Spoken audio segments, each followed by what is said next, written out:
यामध्ये जी मुलगी आर्थिकदृष्ट्या दुर्बळ असलेली म्हणजे गरीब असलेली ईगसमध्ये असलेल्या ज्यांच्याकडे पिवळं किंवा केसरी राशन कार्ड अशा मुली त्या मुलींचं सरकारी जी फी असते ती 100% माफ आहे. पैसे द्यायची आवश्यकता नाही आहे.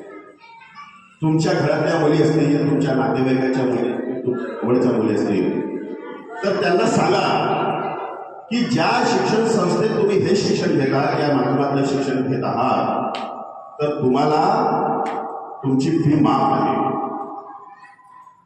म्हणजे जेणेकरून त्या माध्यमातून आमच्या मुलींना त्याचा फायदा होईल आणि यासाठी कुठलेही कागदपत्र लागत नाही. यासाठी फक्त आर्थिकदृष्ट्या दुर्बळ ज्या घटकात तुम्ही बसले पाहिजे. म्हणजे जर पिवळे रेशन कार्ड केसरी राशन कार्ड आहे तर तुम्ही त्याच्यात बसता आणि नसलंही तरी ज्याचं वार्षिक उत्पन्न 8 लाखाच्या खाली आहे आपण